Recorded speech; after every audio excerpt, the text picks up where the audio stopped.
Konnichiwa les amis, aujourd'hui 72e jour de l'aventure éveil à Osaka. Oui, je suis de retour à Osaka. Alors, qu'est-ce qui s'est passé depuis que j'ai quitté Fukui? Le 3e jour, je suis parti en excursion. J'ai filmé jusqu'à 15h et à 15h, je me suis dit, c'est bon, j'arrête, je laisse tomber. C'était une journée un peu compliquée à cause de plusieurs choses. D'abord, la météo, il a plu et neigé toute la journée. De temps en temps, c'était de la neige, de temps en temps, c'était de la pluie. J'étais équipé, j'avais un parapluie, mais...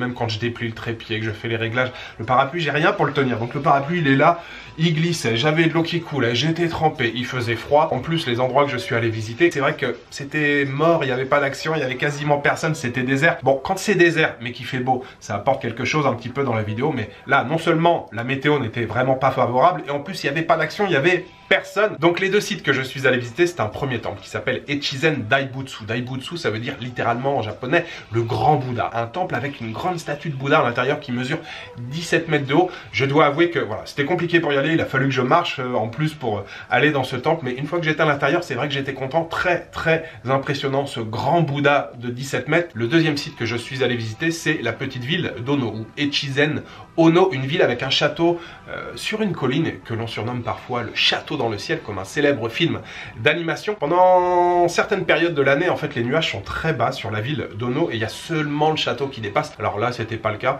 Il y avait un ciel blanc avec un mélange de pluie et de neige. Mais au pied de ce château, on a aussi quelques quartiers anciens bien préservés. Donc j'ai commencé à explorer un petit peu ces quartiers, ces rues. Mais voilà, il n'y avait pas âme qui vive. La météo, encore une fois, vraiment défavorable. Donc j'ai fait quelques images que je vais vous montrer maintenant.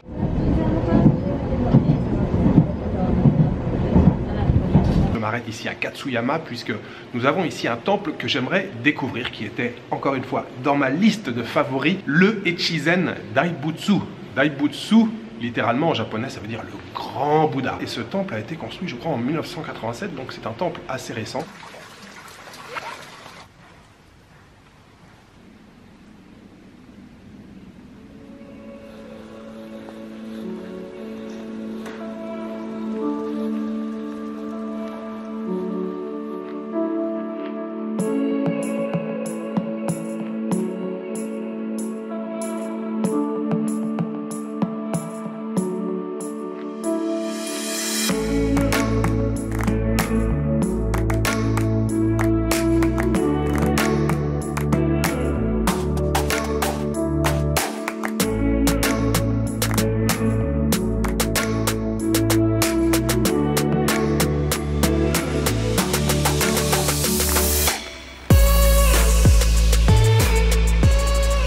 Bienvenue dans la ville de Ono. J'ai l'impression qu'aujourd'hui, toutes les villes que je visite sont inhabitées. Il n'y a quasiment personne dans les rues. Bon, en même temps, le temps ne s'y prête pas forcément. C'est une ville qui n'est pas forcément très ancienne à l'échelle de l'histoire, puisqu'elle a été fondée au XVIe siècle et elle s'est servie de la ville de Kyoto comme modèle. On a l'ancien quartier des guerriers, l'ancien quartier des marchands, Teramachi, le quartier des temples, une rue avec pas mal de temples.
Alors, de retour dans notre bonne vieille ville d'Osaka, les amis.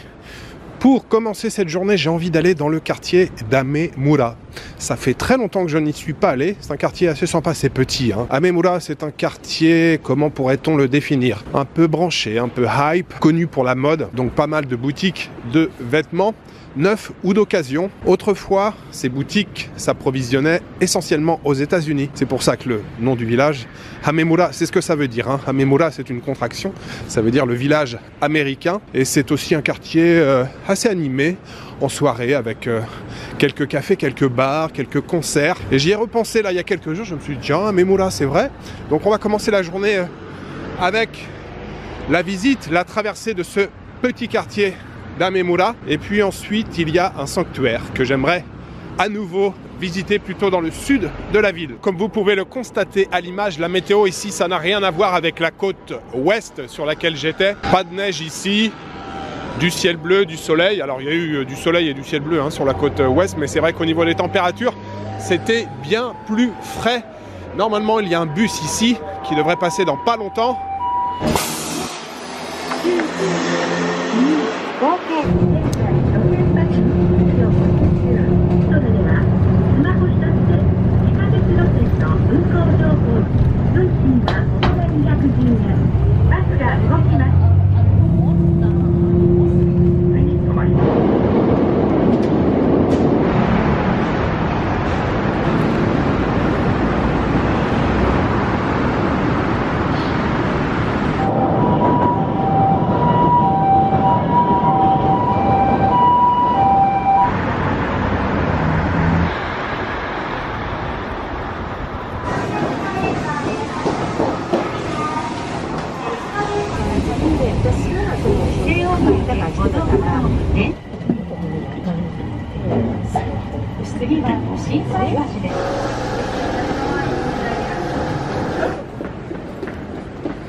Bienvenue à Hamemura, la musique est très forte, j'essaye de la couvrir avec ma voix. Je commence la visite du quartier avec une barquette de takoyaki, 10 petits takoyaki pour 550 yens, ce qui doit faire dans les 2,50 €, 3 €. J'ai vu tout le monde avec une barquette, je me suis dit il n'y a pas de raison que j'en mange pas. Je suis sur le square, sur la petite place triangulaire. J'avais pas mal traîné dans ce quartier une époque et ça fait plaisir de revenir, ça fait longtemps.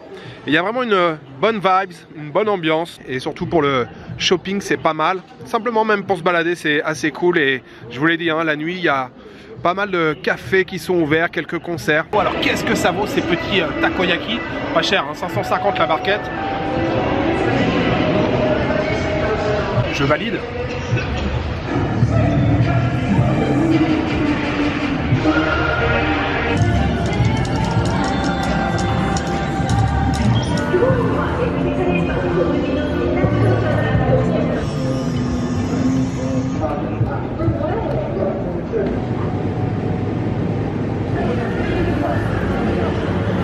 Hamemura les amis, on est entre le Harajuku et le quartier de Shimokitazawa à Tokyo. C'est un peu entre les deux. Il y a même certaines personnes qui disent que les Tokyoïtes viennent ici pour s'inspirer, pour trouver de nouvelles tendances. Il y a vraiment un choix énorme au niveau des sapes, au niveau des fringues, avec vraiment beaucoup de boutiques. C'est un quartier que je vous conseille. Venez découvrir ce petit quartier d'Hamemura.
Alors cette balade dans le quartier d'Amemura, j'espère que ça vous a plu. En tout cas, moi j'ai beaucoup aimé. C'est maintenant l'heure d'aller déjeuner. Et je suis tout près d'un restaurant que j'aime beaucoup. Je suis allé déjà plusieurs fois, notamment en compagnie de Madeleine. Je sais que Madeleine aime beaucoup cette adresse aussi. Mais je ne sais plus si je l'ai déjà filmé. Je ne sais plus si je vous l'ai déjà montré. Donc c'est l'occasion aujourd'hui. Petite adresse, sans prétention. Cuisine familiale, sans chichi. Le restaurant est tenu par un couple très sympathique. Et nous y serons dans quelques minutes.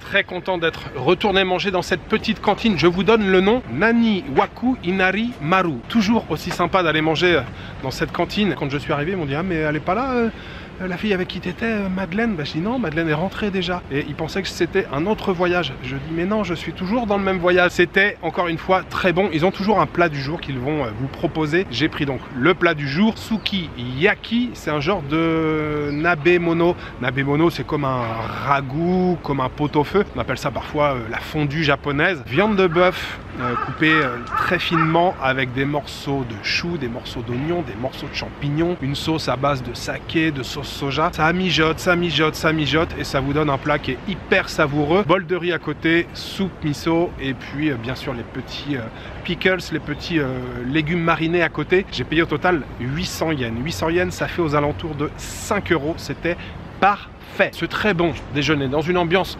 bonne franquette, dans une ambiance familiale. J'aimerais le dédier aux tipeurs et j'aimerais remercier aujourd'hui MJM sur la route et Cathy Appert. Merci beaucoup à vous deux pour votre soutien. Je vais prendre maintenant la direction d'un sanctuaire. Je vous en ai parlé brièvement ce matin. Un sanctuaire très connu ici à Osaka, Sumiyoshi Taisha, qui se trouve plutôt au sud de la ville. Et pour y aller, on peut emprunter un tramway. Alors la dernière fois que j'y suis allé, il y avait encore des vieux wagons, j'allais dire d'époque, je sais pas de quelle époque ils étaient. On va prendre ce tramway et on va aller visiter le sanctuaire Sumiyoshi Taisha.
本日も阪堺電車をご利用いただきありがとうございます。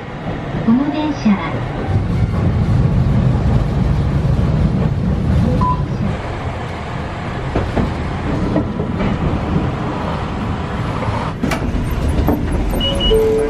ありがとうございます。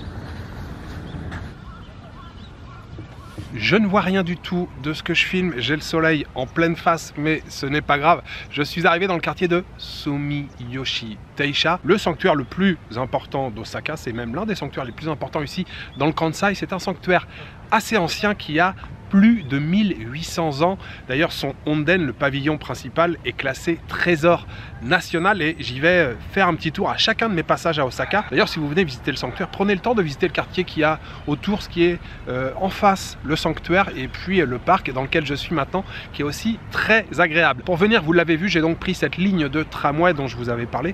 Les wagons, ce sont toujours les mêmes. Ils les ont juste refait un petit coup d'habillage à l'extérieur, mais quand on regarde le poste de conduite à l'avant, on voit bien qu'il y a eu plusieurs couches de peinture. Ce sont, alors je sais pas si ce sont les wagons d'époque, mais en tout cas ce sont des wagons anciens. Et puis juste avant de prendre ce tramway, j'ai fait un petit crochet, une petite boucle très rapide du côté de Shinsekai. C'est un quartier dont je vous ai déjà parlé. Je suis passé dans la Shotengai, le marché couvert de Shinsekai, très sympa avec toutes ces petites lanternes accrochées au plafond.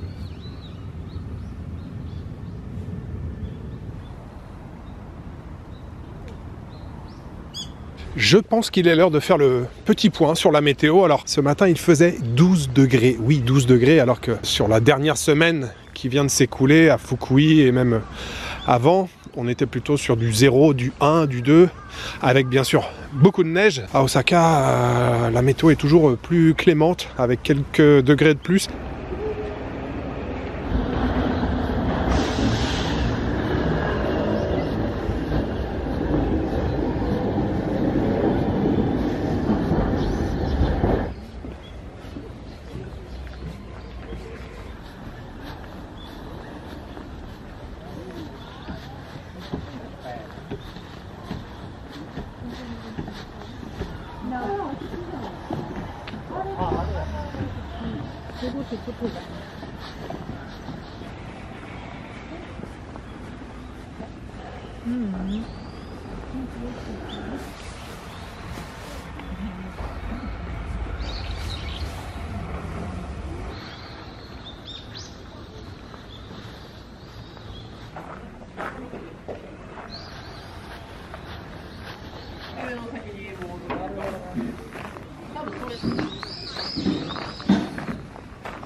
そう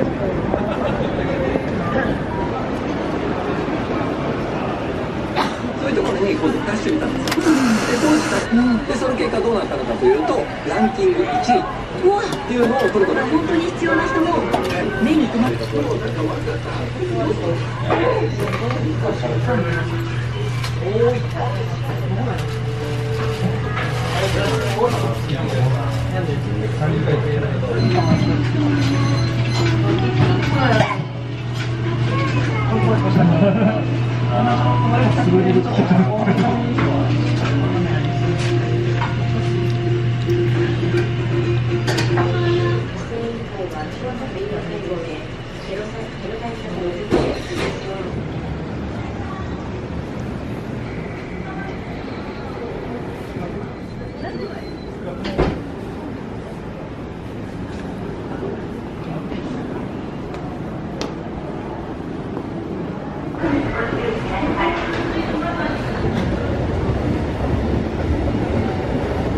中ほど座席の前まで移動中は続けたい。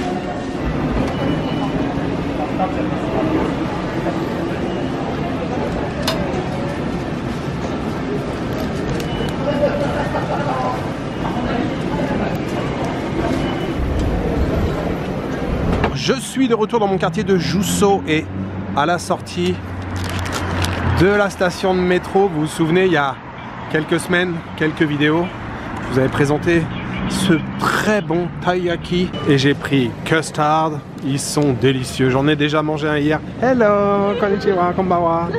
Poisson fourré au custard, à la crème pâtissière.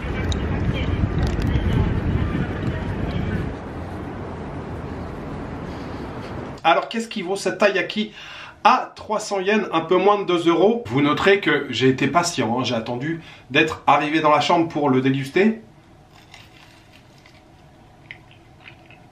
Il est aussi bon qu'hier, il est tout simplement délicieux. J'espère que cette journée d'excursion dans la ville d'Osaka vous a plu avec des choses classiques, d'autres un peu moins classiques. Alors du classique avec le quartier de Shinsekai ce soir en fin de journée. Shinsekai qui veut dire le nouveau monde, mais avec son ambiance rétro, un peu vintage. Ça fait toujours plaisir de se balader dans ce quartier. Du un peu moins classique avec la visite du sanctuaire Sumiyoshi Teisha. Toujours aussi agréable aussi, hein, ce sanctuaire. Ce qui est très sympa, c'est qu'il n'y a jamais la foule. Il y a un petit peu de monde, je vous l'ai dit, hein, c'est le sanctuaire le plus important de la ville, mais il n'y a jamais beaucoup de monde. Et puis du beaucoup moins classique avec le quartier d'Amemura ce matin. Et ce soir, vous l'avez vu, pour manger, j'allais dire j'ai mangé un ramen. Non, ce n'était pas un ramen, même si ça y ressemble. C'est ce que j'avais mangé le premier soir quand je suis arrivé à Tokyo, le tout premier soir, c'est Abura Soba. Ça s'appelle soba, mais les nouilles ne sont pas du tout des soba, ce sont des nouilles classiques. Et abura en japonais, ça veut dire huile. En fait, c'est un bol de nouilles, mais sans le bouillon.